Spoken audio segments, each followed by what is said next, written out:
Oh, hi there. Didn't see you come in. Welcome to the Hey Rhody podcast. I'm your host, Chris Revill. Unfortunately, Jenna Kaplan couldn't be here today because she was sick. We've got two great guests today. We've got Ericka and Shawn from Flickr's Rhode Island International Film Festival. Welcome to Hey Rhody podcast. Thanks, Chris. Thank you for having us. We're so excited to do this. So we'd like to start off with the same question we like to kind of ask everyone. We'll start with Shawn because you're the closest to me. What is your connection to Rhode Island? Well, I'm from Westerly, born and raised. Yeah. And I love Rhode Island. I went to BU after Boston University for college and lived abroad for a while. And then I couldn't help but come back just because it's the best place to be. So I love that. I've been in Rhode Island since 2011. That's over. Yeah, that's when I moved here in 2011. And Ericka, I already know, but we'll tell the audience. What's your connection to Rhode Island? So, sailing ships in the night. He came back in 2011, and I went out to Hollywood. And, like they always say, people come back here because it's the best, right? And my family's from here. So, I did the Hollywood thing. It was wonderful. Learned a lot, and now have this incredible opportunity with the Rhode Island International Film Festival that I'm very excited about because it's like having Hollywood in your backyard. Rhodywood, baby. Yeah. And where in Rhode Island are you from? West Warwick. Right down the street. The WW. The WW. I love it. I'm happy when you said Westerly because I just went to the United Theater for the first time recently. Oh, it's incredible. Oh my God, that place is nice. I haven't been, but Shawn told me all about it. It's one of our venues. Yeah, it's one of the nicest venues I've ever been to. Comfortable chairs. And for those that haven't been, it's very much like the Brattle in Cambridge or Yes. Yeah, I would put that. I went to In Conversations with Sopranos there. Oh, cool. And that's usually they do 1,200, 2,000 seat, 4,000 seats, and I think it was 400 people in that room. And it was just so much fun. Oh, I love that. So I guess my first question, kind of starting this off, is how do you two meet? I know, so you're moving back home, Ericka. Did you know each other before you worked together? Can I take this? Let's do this. Go ahead. What's your meet cute? So the meet cute, that is great for people that don't know. It's basically the first 10 pages in a script is a meet cute, and it sets the tone for the whole script, right? The whole story. So I met Shawn. I was invited to go to the press conference at the State House for Ella McKay. We just had to put a pin right there. For anyone listening, this is the one where they surprised everyone with Jamie Lee Curtis. Correct, and Woody Harrelson. And Elise was supposed to go to that, our editor-in-chief, and for whatever reason, maybe she had a dentist appointment. To this day, she still talks about how angry she didn't make it to that. Well, the truth is that I was on a mission. And my mission was to see James Brooks to let him know that I had a 5 and under audition, a 1-line audition for a co-host, and the line was, "Just makes you smile." And so I had been invited to the press conference. I went. I did get to speak with him because we have Judd Hirsch in common from Taxi Days. He's just brilliant. His body of work is just Independence amazing. Day? He what else? The Simpsons, Taxi, Mary Tyler Moore. I grew up with those old school shows. Same, yeah. And so my mission was complete. And then I was kind of mingling, and I ran into Eddie Brady again from when we were kids, when I would be spying on him in the hockey rink, right? Shout out to him for helping us put this together today. And then I met Shawn, and Shawn said that he was the executive director for the film festival. And I'm very good at kind of putting 2 and 2 together, and I know my strengths. And I was like, well, can I please maybe work with you on a red carpet? Let's get coffee. And then all of those coffees added up, and I just couldn't help myself. I was just so excited. And he really, just gave me the opportunity to do what I'm good at. And so together we planned and we planned and we planned and we planned, and we crushed it last year. And we're so excited about this year.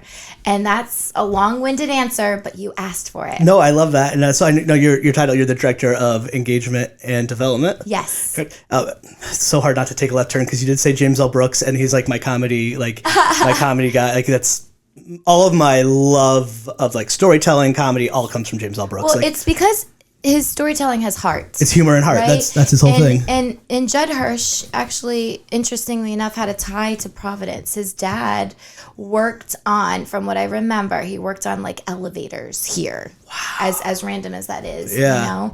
So Judd was so much fun. And George Siegel to talk to on set. Yeah. That's of the Goldbergs. But anyways, back to the film festival. We had a great run last year, and we're already starting to plan this year. But first up, we have the Oscars party. Yes. So, Shawn, you're now the executive director. Now, you took that role over, was it last year I read? Or was it a couple years ago? In 2003. The end of 2003. Oh, okay, yeah. 2023. 20, yeah. Excuse me. Yeah. So Since the pandemic time, just is like a flat circle now. So that could have been 10 years or yeah, I know, right? yesterday. I have no idea. Before that, I was director of programming.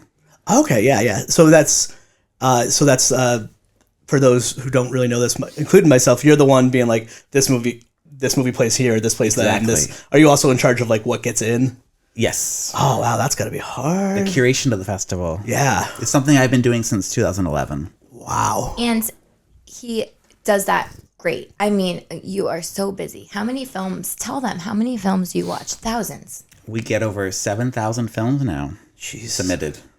From all around the world. From all over the world. That's incredible. Mm-hmm. And just because last year we had over 110 countries represented in the submissions. That's just incredible. I guess it's because Rhode Island's such a small state, you forget, but there's such a huge, they nickname it Rhody Wood for a reason, you know? There's plenty of stuff that films here and things like that. And that's just so great. You know, I mean, I've like I said, we were saying off camera, I've gone to the festival. It's so much fun. Mm-hmm. It's such a good time. So this year is even more excited. We're doing an Oscars party that Jenna, who's not here, and I get to be on the red carpet for, which we're super excited for. But so tell us about the party. It's a great way for us to both pay tribute to the films that we've played that are nominated, as well as honor some of the leaders here in the state that are really pushing film forward and helping to embrace the new film economy that we have that's been blossoming for over a decade now, but it's really coming into full force. Yeah. A lot of people are leaving Hollywood and they want to go somewhere. And so we want to be that somewhere. We'll take it. And we've got, a great guy at the head making it all happen. Yeah. Our film commissioner, Steve Feinberg. Yes. I've never met him, but I've heard the lore of him many of times and heard nothing but wonderful things. Mm-hmm. And it's amazing how much I remember years ago. I used to work at the Biltmore, where we'll be doing the Oscar party. Yeah. So full circle. But I remember one year they were filming literally one scene from that movie R.I.P.D. with Ryan Reynolds. But Boston wouldn't let him flip a car or something. But it's improv, so they spent a whole day filming in Providence. But there seems like there was a lot of stories like that where like a different state wouldn't let them do XYZ, so they come to Rhode Island. So like a third of the movie would be filmed here or something like that. Rhode Island's known for being very accommodating. And it's just easier for permits and shooting. And Steven Feinberg always says that we're the smallest state, but the biggest backlot. I love that. And the truth is that's what I saw at that press conference last year. I was really blown away about just how they rolled out the red carpet for everyone. Yeah. And even Jamie Lee Curtis herself said that Hollywood needs to take note because this is how you treat a production. She even said that if they don't get their act together, we're just going to come to Rhode Island every time. Yeah. She said that. She did say that. I had to give literally a soundbite that she said. And you can find it. Yeah, she did. She was so great. Like I can say, and because my experience in my day job here with Rhody as a sales rep is like I go to talk to small business all day. So she was like on Instagram everywhere she stayed, everywhere she went, she would post about everything she did. And then I had the luxury of like then going to these businesses a week or two after, like, hey, I saw Jamie Curtis here. And it was the same story from everyone. Nobody asked her to do it. It was just completely genuine. She was so kind, good tipper. And then so many of those businesses just saw a huge upspike in business the next day. Like, she was doing more for our local economy than like the state was at some level. Like and it was all just genuine. Like she was like a frequent at 7 stars because she just loves 7 stars. But the truth is that we do have a lot of really amazing restaurants. We got the goods. That's the truth, Is that always fun when you're like working with the people who have to come travel here for like the Oscar party or any of the film festivals? Just like, what's your take of Rhode Island? Oh, that's one of the best parts of what we do. We get to serve as these ambassadors for the state, and for a lot of folks, sometimes it's the first time they're even coming to the United States. That's cool. So they're getting to see Providence and in all its glory in the August. And they're eating at all these restaurants every night, and they're going to these elaborate parties that we are hosting. So it's so fun. It's just a great way to not only highlight cinema, but also highlight the place we love to live in. Absolutely. And then you can go do a tour and be like, hey, this is where they filmed Underdog. Exactly. Or Hocus Pocus. Oh, yeah, my old neighborhood. Yeah. Actually, I live in the Armory, and like the thing I loved about living in Providence is, like, true story, you just wake up one day and Woody Allen's filming a movie in front of your house. And then, like, he was, when you film, I forgot. Only in Rhode Island, right? What movie he did here. I don't remember the name of it. The Irrational Man. Yes, yes, but some of it was in Providence and all that. And then I actually almost hit him with my car by accident one day because he was, like, standing in the middle. He, like, backed into the traffic onto a Classic Cafe, and I slammed my brakes, and I'm like, and I had just moved to Rhode Island, so I'd been here for, like, 2 years. And I look up, and it was Woody Allen. I was like, that's awesome. This never happened to me in Connecticut. I almost hit Amy Poehler in Beverly Hills. I was coming out a side back alleyway that I know, and she just kind of like jotted out, and I like slammed on my brakes, and it was Amy Poehler, but she's still around. Thank God. I think you get canceled if you hit her. I would definitely get canceled if I hit her. Team Amy. Team Amy. So, can you tell us about like these Oscars party that's going to be at the Graduate Hotel, which still says the Biltmore on it, but it's now the Graduate? It's technically the Biltmore Ballroom where it will be. Oh, yeah. So they at least kept the name in the ballroom, which is really nice. And so it's at the Graduate Hotel in the Biltmore Ballroom, and it's the 13th annual red carpet experience that we've held. Wow.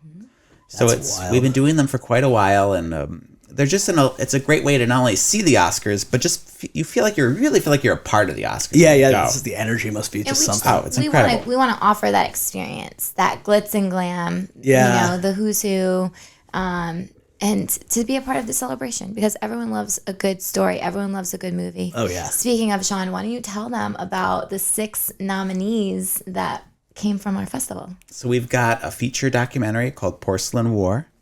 Oh yeah. It's an incredible film about 2 artists, a couple, and they're porcelain artists, but they get swept up in the war as it happens. And so it's a great film about art, but also how, regular people, teachers, engineers, artists get wrapped up into these global conflicts just from, just because of, things just going downhill. Yeah, so it's a really great film about just how the world falls into these tragedies, and also overcomes them through just being proactive and persevering. That's so wonderful. And then we have we have 4 animated shorts, which is wonderful. I'm a huge animation fan. They're super fun. Actually. 4 out of the 5 animated shorts are films that we played over the summer. That's cool. A Wander to Wonder. We have a number of other great films. Beautiful Men.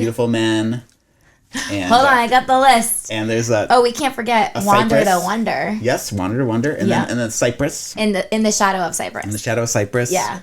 And then we also have the last one is Yuck. They're all great animations. I'm reading the page, but we know. Someone thought ahead. Came prepared. 2 are from Belgium, one's from France, and the 2 countries I just went to. The 4th one is from Iran. So it's a really great collection of animations from all over the world.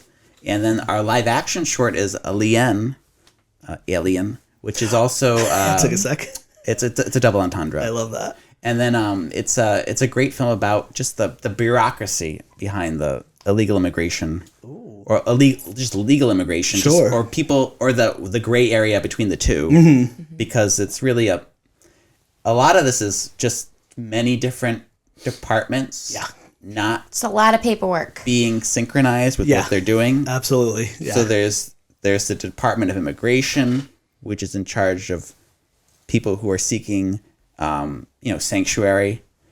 And then there's ICE, who in some ways is at odds with Department of Immigration. Yeah. So there's really like multiple organizations that are in conflict with one another. Yeah. So people are falling through the weight. Of course. Between the cracks that way. So the film it just shows a great. That's interesting. It highlights that conflict because these people who are coming to claim sanctuary. Well, this father is getting wrapped up in an ICE raid. The ICE raids the Department of Immigration on the date of their court dates. So it's terrible. So it's a great film about just to highlight like just the chaos that goes on at these moments. Exactly true. Like it highlights the chaos, and you really you experience and you really feel for, you feel for. Actually, Tara, the producer, is it Schaefer? Is that how you say her last name?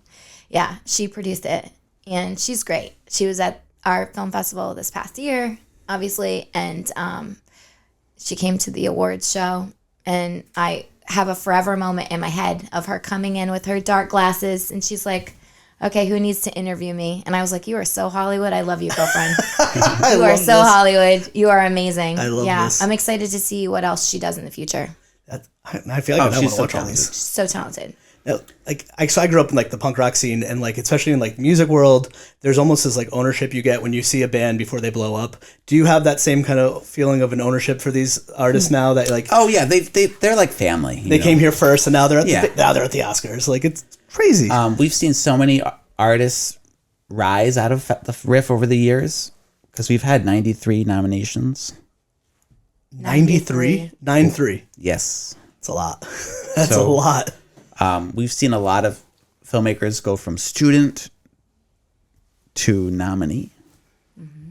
At least a few of them. I mean, for the whole track, we've had there's one filmmaker in particular that comes to mind, Delphine Girard, and we were playing her film since college. Wow. And she's a member of the Academy. Wow. You know, to be fair, it's really amazing to see that, and it's really because of the festival that was possible. Yeah, absolutely. A place to like showcase the infrastructure has to exist for artists to be get seen. their work. Yeah. To be seen, because it's true. Hollywood is business. It's show business, and you've got to be able to travel those circuits, become well known, make your connections, showcase your art. But the truth is about Hollywood is that you just never know. You never know where someone will end up, you know? And so to have the opportunity to celebrate them, I'm super grateful to be a part of this organization, to be a part of that platform. That's so cool. That just must feel so special when you see them again. There's just something cool to being that small part in someone's rise. Like I'm a fan of that. I'm like the new person here. He's been doing this now for forever, since 2011. So for you, it must be really special. It's like every festival now is like a family reunion. Yeah, yeah. I mean, you have people that you know, and then you have a lot of new people, and then they mingle with each other. It's kind of like some of the upperclassmen at college. Yeah. That get everyone oriented and be part of the culture. It's really an amazing experience to just see. And you'll have people that, animators, for example, some of them, they do a hand-drawn animation, and it takes... It's crazy. Like, we'll have an animator, this one in particular, he's from Canada, and we'll play a film of his, and he's like, I'll see you in 5 years. Wow. Because it's going to take him 5 years to make another film. But they're always incredible films. Yeah. They're just absolutely breathtaking. So we're always happy to honor his work. And so it's just really amazing to see the best of cinema talent come to Providence and just and they see it as family too. So it's a really nice dynamic that we have. And the Biltmore Ballroom, I'm sure I know you've been there, but it's so nice. Oh, the Oscar party is incredible. It's fancy. Yeah. It's a nice bookend to the year. Yeah. Because we have the festival in August, and then our Oscar party every March. So it's so much fun.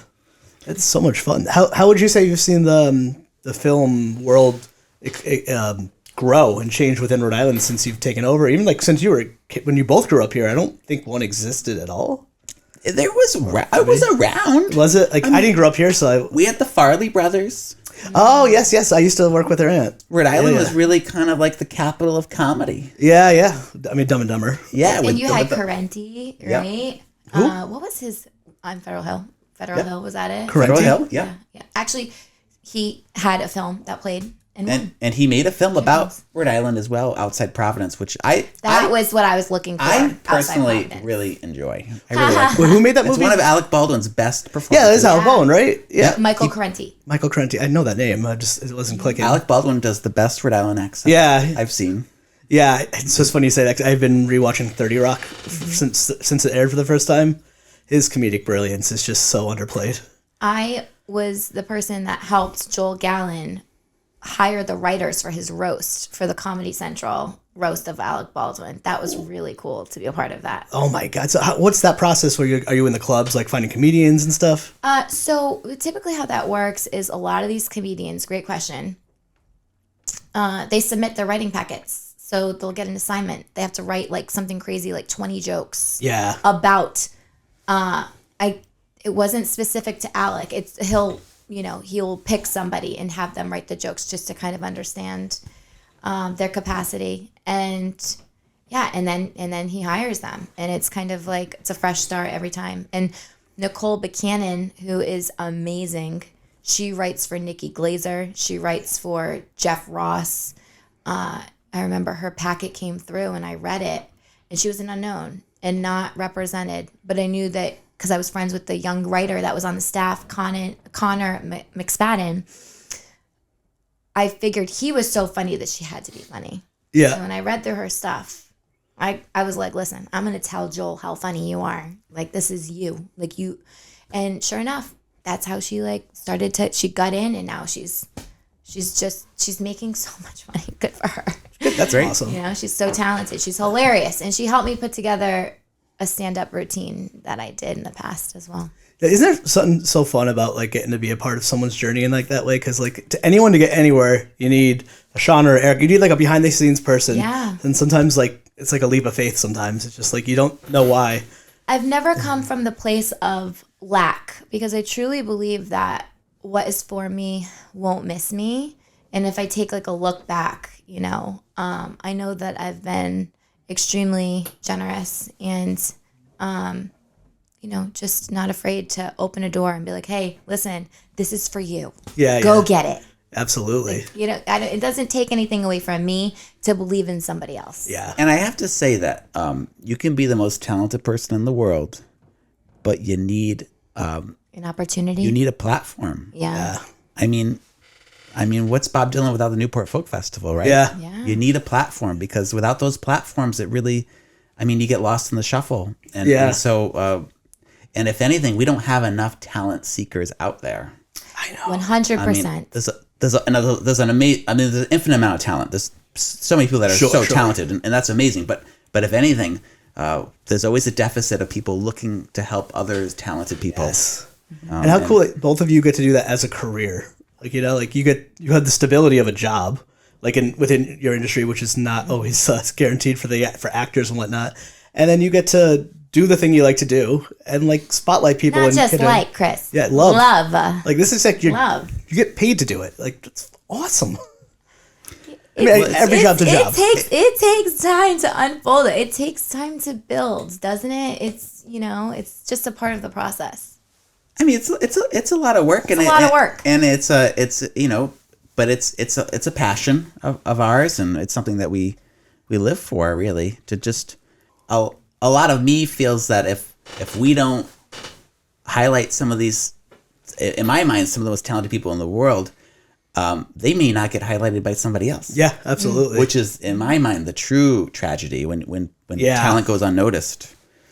So that's why we're here, really. Absolutely. So I would love to let's go back to childhood for both of you, and where does this love of movies, comedy, TV, and where does the love stem from? Is it do you have is it older brother? Is watching movies with your dads, or you just grew up on The Simpsons like me? Well, my parents were both pharmacists, and back in the day, pharmacies used to be also video rental stores. No way. Oh my God, you're right. No way. I didn't know that. Oh yeah, yes you do. I know, I swear. You're I remember Blockbuster. Every pharmacy would have a video rental section. Yeah. And even Stop and Shop or any grocery store would have a video rental section, a little video rental store. Because instead of a bank at a Stop and Shop, which is really boring nowadays, you'd have a video rental shop.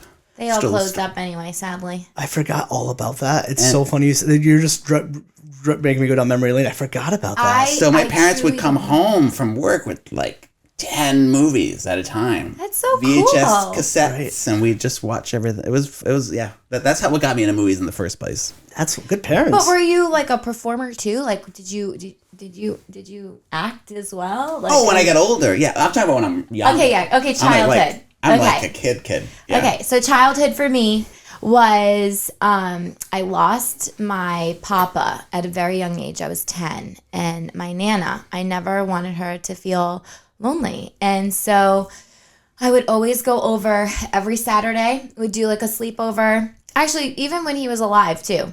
God bless. But he went to bed early. And so my Nana and I would be up.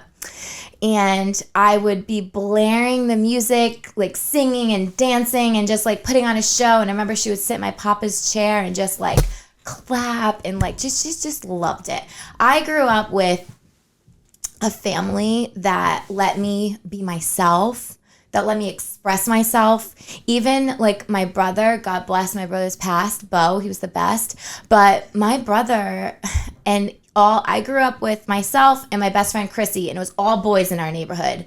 But, you know, I would be outside singing outside my window like a total nut. They probably should have like called the cops on me or like put me in the loony bin, but everyone knows it. And even my brother's best friend Griffin at my wedding in the speech, he like referenced like, you know, and we'd hear you with the windows shut singing, you know. And I just think that performance for me is just such an expression of who we are, and I love it. I'm not afraid of it. Give me an audience any day. But in addition to that, I was a cheerleader growing up. So I'm used to cheering people on. It feels good. It's all I tracks. like the camaraderie, the team spirit, all that stuff. You know, when you're on a movie set, you have to have that. You have to 100%. you have to be able to participate, and you have to be able to cheer people on. And you have to know that you're no better than anyone on that set. Like I just said earlier, that production assistant, it happened to me when I worked on the Goldbergs. You know, I worked on the Goldbergs for 4 seasons, but I started on a show, the last show that Robin Williams did, The Crazy Ones. I started doing non-union background, earning my vouchers. And my girl Kiki was a production assistant. Fast forward, years later, she's my boss as the second assistant director. And we just, you know, that's the thing. Like, you work with these people and you just never know, like, where it leads. So, kindness. You got to be kind. Yeah, film's like kind of like an orchestra in a sense. So and you got to make that energy's got to be really high and working really well together, because, I mean, everyone's equally important in that whole process. Equally important. That's the one thing. I 1000% agree with you. Everyone is important. Everyone. Yeah, it's just because everyone's got this one piece that's just like is vital to the whole thing, and but yet having that energy, Ericka, is very. You need that. You need that on a set. You need that at a festival, anywhere you. Yeah. Did you do plays in high school and stuff? No, because they wouldn't cast me. But that's okay. You've got your revenge. Yeah, well, you know, it's not even that. It's just like I found it on my own, right? So I'm grateful for that. And acting to me is, I mean, I love acting so much because you just get to put yourself in someone else's shoes. And I'm very empathetic.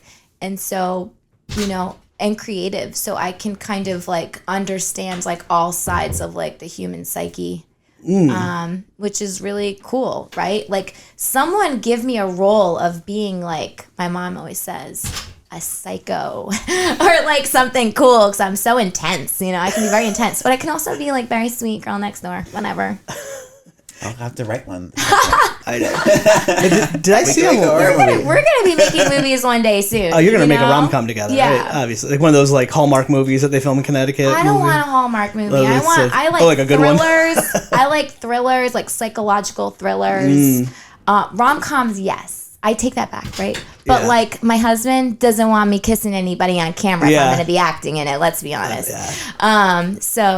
But yeah, there's so many wonderful things to come. And you know what I miss the most from film of our, like, because we're all of similar age. It's like the $20 million action comedy, like The Speeds, The Rock.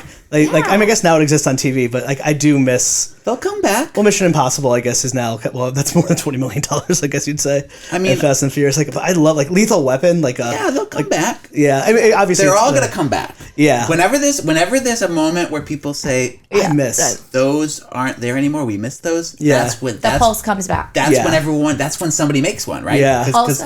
It's a moment of stagnation. Yep. Yes. My girlfriend Karen McCullough, she wrote Legally Blonde, The Ugly Truth, 10 Things I Hate About You. They say that rom-coms are dead right now. However, I know that she's got something cooking for all of us And I'm very excited to see what that becomes. Whenever they say something's dead, that's just prime time to make something good. Yeah. Like I watched Speed again recently for the first time in a long time. Yeah. There's 45 minutes before they get to the bus that you forget about. Like, oh yeah, the whole elevator scene. Or actually one of my all-time favorite movies, which gets panned all the time, but I don't care. Anyone says Point Break, Keanu Reeves, Gary Busey, Catherine Bigelow, classic. God.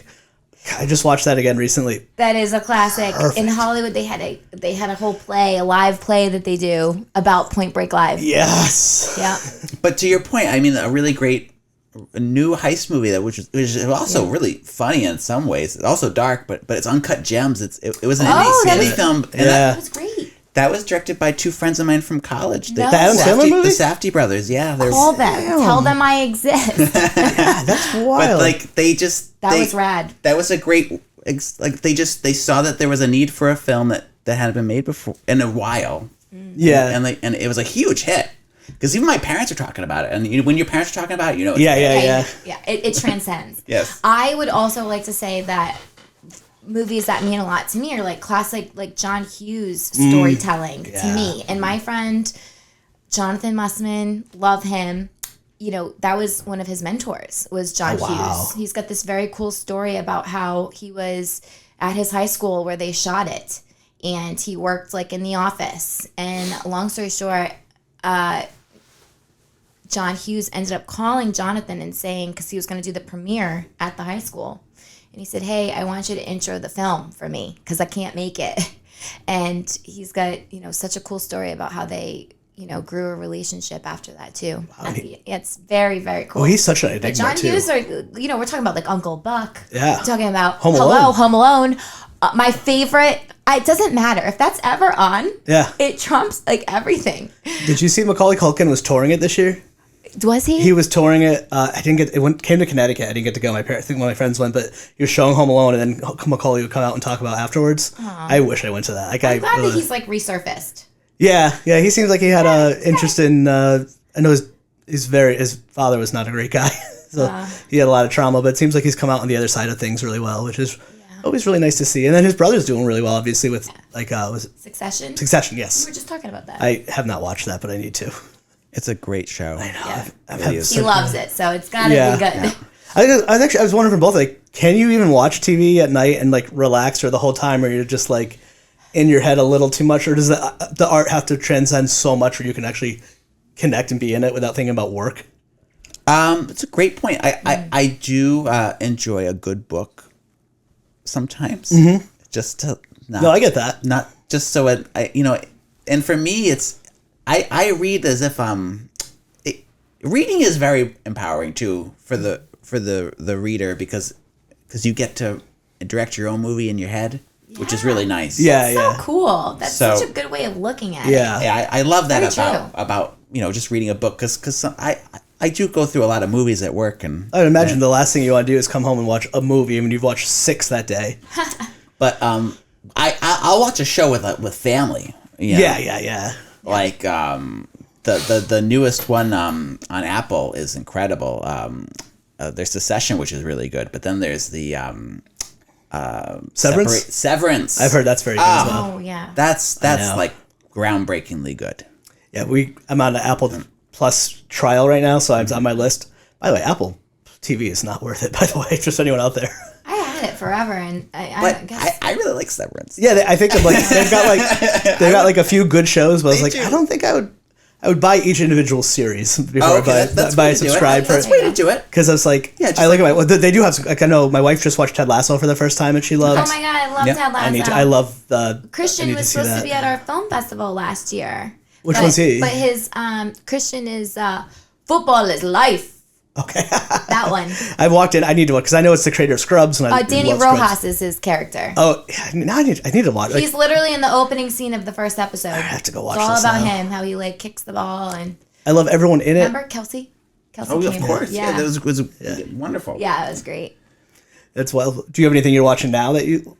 What am I watching right now? Oh, because my hairdresser, Robin, love you, Robin, she turned me on to, I need something kind of just like a little bit light at the end of my days, you know? Yeah, same. I'm a big like news person, so I like to turn off the news. And I am into a show called Younger right now. I've heard of that. It's supposed to be good. Yeah, and it like actually shot in like 2021, and now for whatever reason it's been obtained by Netflix, and it's got like 6 seasons.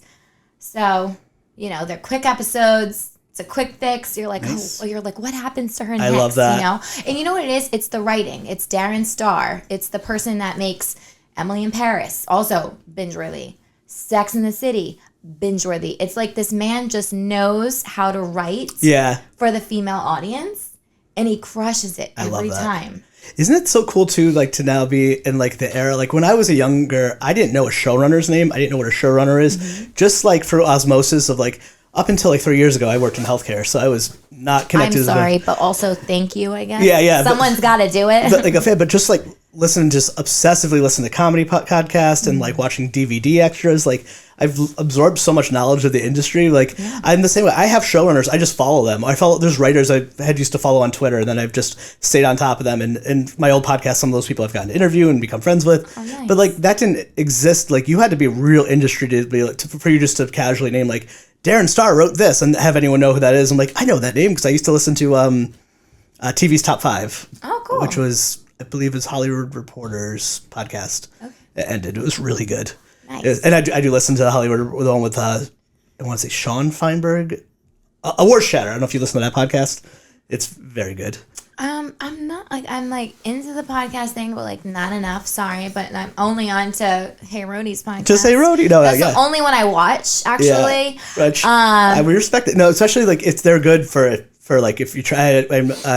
When I worked in community mental health, I traveled all day. Yeah. Like so, I would be like right in a car for 8 hours. At some point, like 6 hours a day. Sometimes some just like music, and then eventually. I'm like audiobooks. Like that's kind of if I'm driving, or like I'm big into sound healing frequencies. So Like it's a good time. The meditative. It's starting to sound like Ed Brady now. Yeah, right. He and I are like cut from the same cloth in that way. It's all about like the positivity and just like fueling your brain. So now, let's see. Like looking ahead at the future, as the industry as a whole, with the changes, with the industry kind of collapsing in on itself, throw the fires in the mix, AI and all this stuff. I think actually puts you in a better position where this stuff is actually even more valuable than ever it used to be. Because now, like the whole thing with music, with everyone always likes to crap on Nickelback because they just sound too perfect. And essentially that's what AI is going to be. Everything can be so perfect. But now there's this flip side of like, we want that communal experience. Like people want to go to the theaters. We just want comfortable chairs, good movies. Like ultimately, like, and so I think, like, I'm just curious with all the industry changes and all the fear going around, there must be some part of you all both are like, well, this puts us in a great position because now you can get like the Joe Schmo like someone who's not going to go to every movie, but they're going to go to the Oscar parties at the Biltmore because you're going to see your friends, you're going to see people involved with it, and the live experience and the imperfections when people make mistakes, like that's going to be more valued more than ever. I think as this century continues to evolve, that'll become more and more of what we see. It's we're going to see much more of these exclusive events. Yes. Where people go to see something, yes, but more so to have this bond, this community, this feeling of being part of something bigger. It's the best.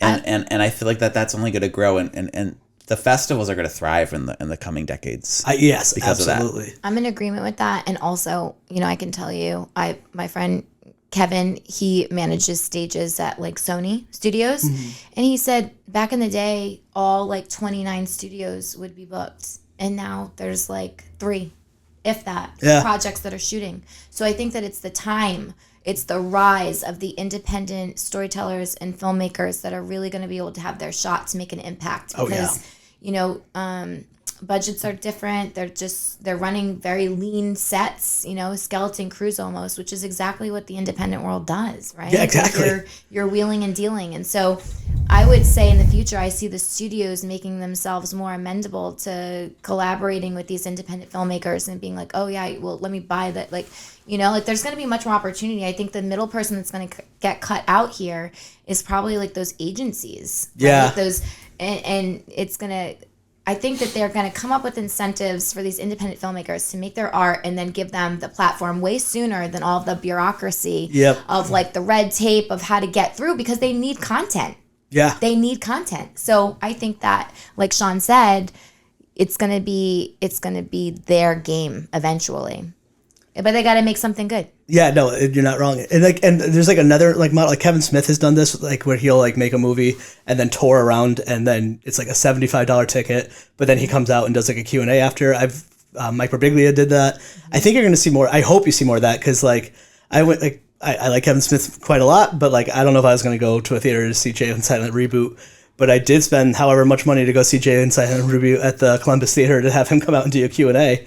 And it was amazing. Yeah, I hope we see a lot more of that. I miss that. That's what really, in a sense, created the festival culture to begin with. Was love that filmmakers stuff. going around the country, giving talks about their work. Maya Deren did that a long time ago in the 40s, and she's the one that really kind of created like a film culture in America. Yeah. With independent films, she's like one of the first independent filmmakers in America. But if anything, we're going to see a lot more of that in the future. I think it's going to be exciting. Absolutely. That's. I mean, I love that stuff. I think there's just no shortage of. Kevin Smith, the guy Clark's. from Philly, right? Jersey. Oh, Jersey. Okay. Yeah. He made my brother-in-law's day when he was in a dispensary in LA, and they like broed out. Oh, that's great. And I think love he's got that. his own strain of marijuana or something like that. And Which he doesn't smoke anymore, which is kind of ironic. Huh? He quit smoking weed. Neither does. Which is quite funny. Sometimes you got to just, move on, right? Yeah. I mean, there's a point where sometimes just a good cup of coffee really is the best thing. Yeah. Yeah. Like, Mike Birbiglia did a tour of when he did Don't Think Twice, which he lived in Providence for a long time, and his brother's still here. And he played at the Avon Theater, and it was one of the greatest movie experiences of my life. That's one of our venues. The Avon? Mm-hmm. I love the Avon. It's so nice. We love it. It's charming. I forget the owner's name. I've met him a bunch. He's super... Richard Dogarian. Richard, so nice. Like an encyclopedia of film. I get a little, like, I was like, I don't know enough about movies. And he grew up with his... he's second generation. His father ran that theater. Wow. So it's really an amazing heritage. Yeah. There's only a few of those types of unique things. And I've just... It's kind of semi-related. I just took my daughter to New York System, Onlyville Hot Wieners. Great dad. And it was like, great dad award. She loves hot dog, and I was just like sitting there with her. I was like, "This is so unique because like there's nowhere else that feels like this." And she'll have memories of this forever. But there's none. It got me like pondering of like, Rhode, like Providence for such a small city, like there's multiple places like that, or like Angelo's, Stanley's, Central Falls. Yes, where is Stanley's? Central Falls. If you want a good burger, go to Stanley's. Like old school smash burger patty, just like. Love. What McDonald's ripped off kind of mentality. My stomach is growling. So good. I'm excited. Or like the Avon. I know the Columbus is reopening. Another place a theater I absolutely love. I know the people from the Comedy Connection just bought that, so I'm really excited about that. And they would screen movies too. Like another trending movie I want them to reshow old movies, because they will do that. Like they'll show like my brother-in-law, like we saw the 30-year anniversary for like Muppet movie and like Jurassic Park.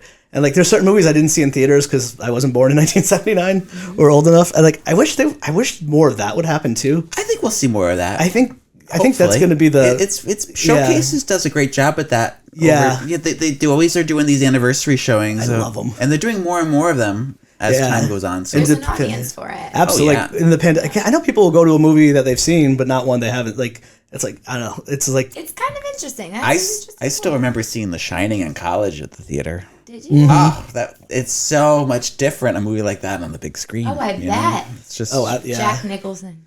Do you have any of like if you could this is actually one of my favorite questions is actually from Siskel and Ebert from years ago. What is if you could rewatch any movie again for the first time, what would it be? Oh, that's a great question. I think about this often, and I change my answer every time. First time. For the first time. Because you know that experience, the first time to have your mind blown? Honestly, I feel like it's always going to be Titanic for me. Yeah. Oh, I mean, that's pretty iconic. I saw it 7 times. That tracks. I believe that. It was that back then, because I used to always be like, it was like $35 in total, right? And I remember people were like, you can buy the movie for $20. You could buy the movie, But I remember every time I went, I loved that movie. It was so long too, but I just never loved it so much. Yeah. Do you have one? maybe There Will Be Blood. Yeah. Ooh, You know, what's that one? That What's movie one? just blew me away the first time I saw it. And also Kill Bill. Both those films Yeah. just like I completely like that. That's what got me into movies in the first place. Yeah, I love that.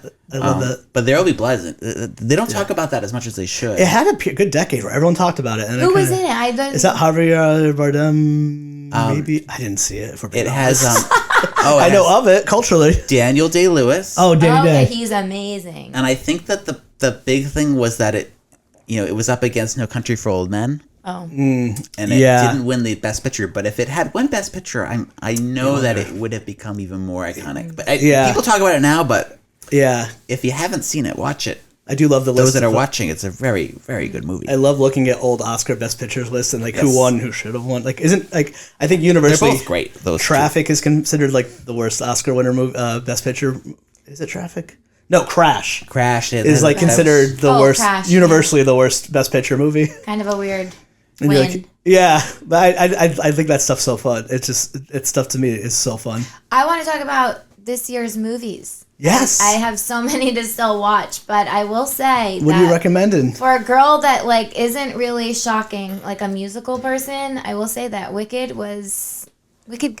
It was good. I thought the music was really great. Did you see it?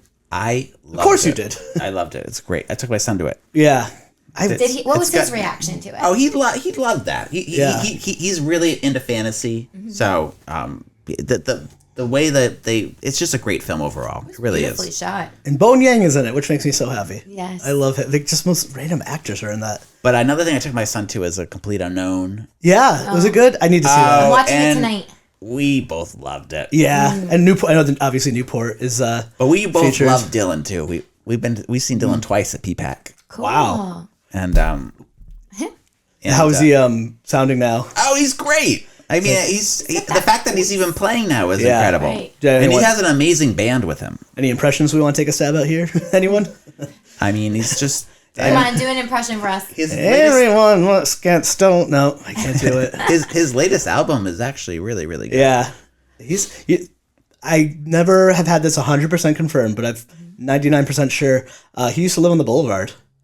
There's like a 5-year period where Dylan Blackstone Boulevard? in Providence, like very quietly. I worked at Butler for a long time. I don't see why not. I mean, Apparently, if there's a Yeah. good like 5 year, I think he recorded an album here. But like Wow. there's a lot of very famous people who low key live in Rhode Island, and like Can't blame them. yeah, it's because New York is especially so post-pan- close. Yeah, post pandemic especially. Boston.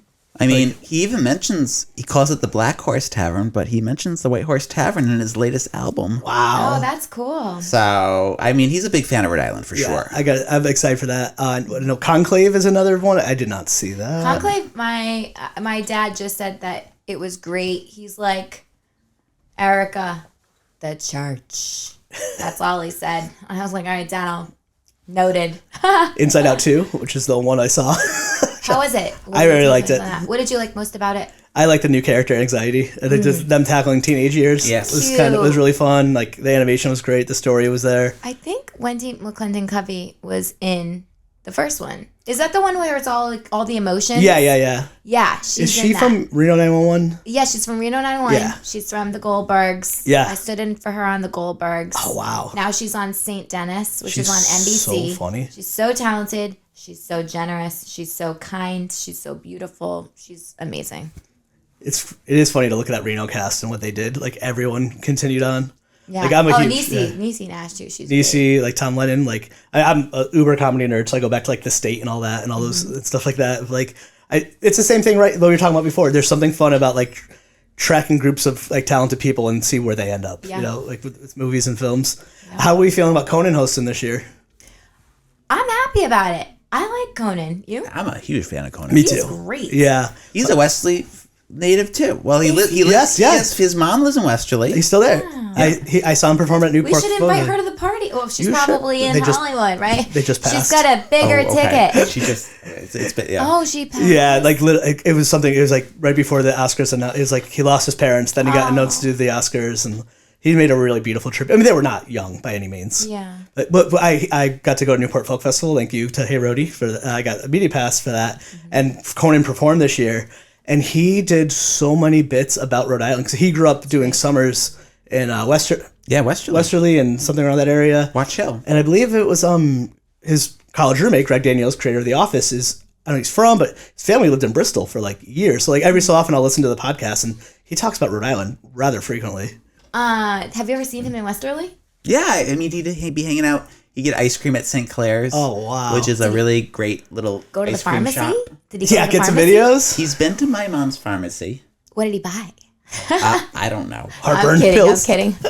But yeah, he stopped by the Stop and Shop at one point. You know, That's so wild. a while back. He's like another one. He's like my comedy hero. Like I'm not like one of those people that's like, oh my god, like celebrities, whatever. But like, I just think it's great that they, that they kind of just they exist here, right? Yeah. It's just like Taylor Yeah. Swift with her house, right? How Yeah. could you blame her? I know. Taylor, like James Taylor, Nicolas Cage has a house here. Mick Jagger, Michael Keaton has a house. I had a client I worked with at the hospital, was like his HVAC guy. Wonderful guy. I don't know how full time any of these people. I feel like a lot of these Right, people probably right. have multiple residences. Yeah. Probably. But they picked one here, which is important. Well, according to the internet, Taylor's moving here full time. Her and Travis. That's Go great. them. Where else Supposedly. would you want to be? It's I know. wonderful. It's like, I mean, she even made a song about it. I know. I'm a Cool house. Yeah, absolutely. Is she coming to the Oscar thing? I mean, maybe, She might be. Well, Maybe. maybe one year. Would love to have her. I mean, she's always welcome. So Well, she is supposedly making a film next, so she is entering that world. So we'll keep our ears open for that. Can't wait for her for Would that. you because imagine she's- Taylor and Ericka's energy together, though?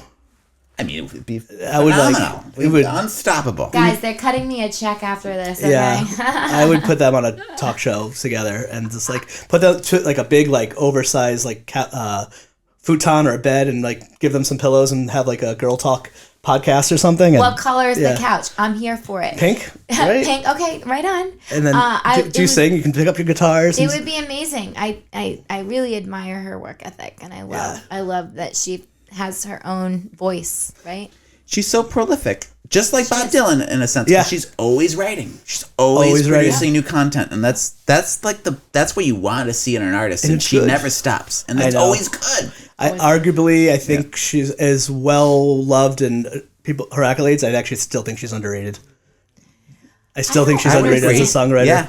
Like she Anyone doesn't that get the has credit. Anything bad to say about somebody who is doing like talking the talk and walking the walk? I mean, to me, they're just small-minded.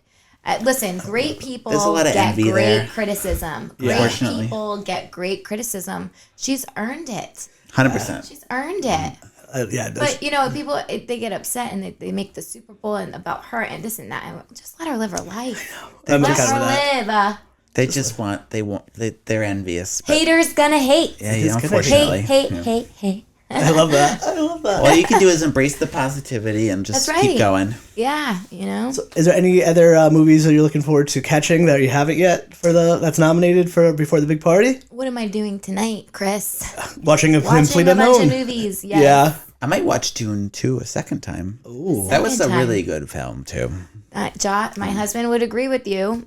I see for that. me, like yay and nay. Like Yeah. it's just a bunch of sand, and it was interesting, but it's not my cup of tea. Same. I'm just a popcorn movie. But enjoy. I will. Right, I love that. I love Denny Villeneuve, and Denny Villeneuve's an alumni of ours. So I've tried. love that. I rescind everything I just said. Great movie. I take it back. We world premiered a short film of his a while back. I love that. Oh man, The Next Floor, which is incredible. do I still have a job? Right? Listen, the director. We're allowed to have our own opinions. Okay, Right. fair. We are a democracy. That's right. Director of Wicked did Gem and the Holograms through Hasbro. So like little Rhode Island connection there. Whoa. What is it? What? Whoa. He made the director of Wicked. He had made Gem and the Hologram. Hold movie. on. Oh. Gem and the Hologram movie. Do you even understand that Gem is like childhood? Hello, I remember. Don't be mad, but Brooks Pharmacies. Does anyone remember Brooks? Yes. Pharmacies? Oh my God. Yes. Okay. We had them in Connecticut. Maybe they had movies there. I'm not sure. They but- did. Yes. They did. That's Okay. what I was thinking. So then, yes, maybe I do remember the movie thing. However, I will never forget the day that my mom and we were on our way somewhere, and there was a Gem doll And by the way, so I, was born in 85, but I think Gem was a couple of years before, and it was all reruns that I was catching at that point. But I found the Gem doll. I still have it. Her earrings would light up, and she turned into like a superstar with her earrings when they lit up. I remember seeing these in the commercials now. Yes. Oh my God. Yeah. Gem. It's truly outrageous. Gem. Yeah, she's great. Oh, Gem. Oh, yeah. Yeah. I love that. Love it. Oh, wow. This has been so much fun. Before we kind of get to the end of things, I'll give you one last, give us a pitch. Why should someone come to this Oscars party? Like, get your tickets. Give us your elevator pitch. Because we're there. Well, there it is. Well, there's that, and you've got your chance to experience the Oscars and have a great meal. Right. Because you don't really get a meal at the Oscars. No, you don't. No one eats those probably at the real Oscars. And you get, there's going to be the cocktail hour. There's going to be desserts. There's going to be Cara McKee. Cara McKee and my Billy brother Quirk. Billy are going to be playing. Like Wicked themed stuff, right? And Bob Dylan stuff. And all the nominated music they'll be playing. Yeah. Can I request Hurricane? Go ahead. Yeah. They love I'm putting that in right now. Please. Okay. Yeah. It's one of my favorite Dylan songs. That's so cool. So the cocktail hour is going to be great. The red carpet, we'll have you and Jenna on it, but we have, a couple other media outlets on there as well. We'll have live coverage from ABC6. ABC6 is going to be there. So they'll be there with their talent. Tiffany and John. Tiffany and John DeLuca. And we're just going to have a bunch of wonderful people there, just having a great time celebrating film. I think we all need some positivity in the world right now. And what better than to dress up and come out and feel like you're a part of something and watch other people succeeding. It's great. I love that. So we got the hardball question for the end of it. Favorite places to eat in Rhode Island? I had to give I gave them a little heads up because this is the question that trips up everyone. You go first, Shawn. I'll go 2, if that's okay. Yeah, of course. Okay, all right. I'm a big fan of the Olympia Tea Room in Westerly. It's a hideaway restaurant and Watch Hill. It's really good. It's kind of like you walk in and you feel like you're in Manhattan. I don't know what it is about it because it's a little seashore village. But when you walk in, there's something about the sound and the ambience and the lighting that it feels like a restaurant in the middle of New York City. So I love that. That's a great place. And then I love the Matunic Oyster Bar. Oh, yeah. I mean, how could you not? It's my favorite restaurant of all restaurants in the world. So I love that place. Yeah, I have like a couple. I can't pick, guys. Name them okay? all. Shout them all out. So Castle Hill. Yeah. My husband and I love to go there. We love the lawn. We love even like just grabbing a burger on the back patio, but inside you can't go wrong either. And that beautiful, anything on the ocean is like my jam. Love Matunic Oyster Bar as well. But then I love my Italian, like Twin Oaks, Susan DeAngelis. No one can beat Twin Oaks forever. It's consistency, right? The baked stuffed shrimp and the chicken parm. Every time I go, it's like, ooh, which one am I going to have today? Which one am I feeling today? So Twin Oaks. It feels like I'm at my grandparents' house, which is the best feeling in the world. It is. It's just like the old school feeling. Yeah, and I have so many memories of going there with my Nana and my family. I love that. For me, it's like the red leather in there and the darkness and all the male waiters, It just has like a certain something to it. Oh, and I did really love Old Canteen, which just closed. It just closed? Yeah, it closed. Like it was destroyed. a big thing. They took the sign down. Now it's a taco place or something? Wally's Wieners, I believe. Wally's Wieners. I mean, I'm going to give them a shot, but it's actually, the one in Newport's really cool. Okay, good. That's a loss, though. I will say there's nothing like taking yourself for a slice of spumoni and a coffee in a pink room filled with just pinkness and the waiters coming out making you feel like royalty. Oh, there was waiters there for over 30 years. Yeah. That's too bad. Never been there. Same thing with Twin Oaks, too. It's like a tradition. It's a family-run restaurant, so they really take care of their employees. Do you have any good late-night grub spots for after the Oscar party when you're downtown? I live in Central Falls right now, so I have to say Stanley's. Yeah. Stanley's is incredible for a good burger. Okay, fair. But I would say If I'm downtown after the Oscar party? I might just be going to Havens and getting a hot dog. You can't beat Havens. Havens, yeah. Can't beat that. Jen and I were at the Biltmore for the Sojourner House's their ball, their fundraiser, and we left and went to Viva Mexico afterwards. And Oh, that's a great place. Last year, Josh and I went to Fellini's, and we got slices. Good time. Yeah. My other favorite thing downtown, which is not really known for food, not for food, but the Boombox and the Dean Hotel. The karaoke bar. It's the Japanese karaoke bar. They have the private rooms. Oh, nice. I've been. It's so fun. And I love karaoke. I love that place. I need to go back soon. And a great tavern is Congress. Yeah, no one ever shouts that one out enough. That's a great Where place. is it? Where is it? Great place. Great burgers. Great, Yeah. just great ambience. If you ever want to have like a drink late at night and have like a quick bite to eat, that's one of the Where best. is it, guys? It's right on it's right near the Providence Gas Company, right near Providence G. It's right behind the G, right? Yes. Yes, because I can see it, but I can't think of the name of the street. It's literally right behind Providence G. I cannot remember the name of the street. It's like there's a lot of cool stuff popping up over What's there too. your favorite? You can't just put the Oh my spotlight God, on us. What's I your always favorite? fall for that. It's like there's always so many. Why Noodle Bar tends to be my go-to for everything. I'm gonna go there. Angelo's, obviously, I love it. Angelo's? Yeah, Jamie? She's amazing. I know.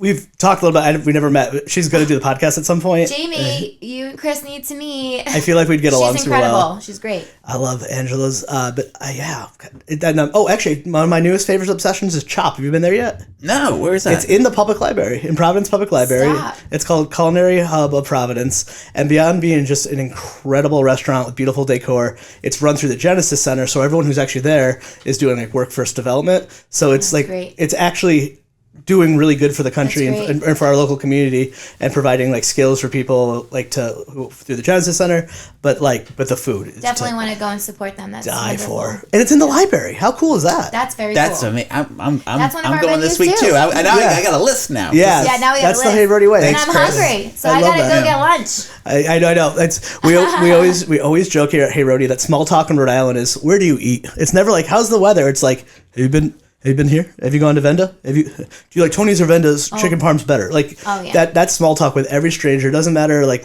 political beliefs, anything. Complete stranger is just like, where should we eat? Costantino's too. I mean, Yeah. their chicken parm is, their Aperol spritz. Beautiful.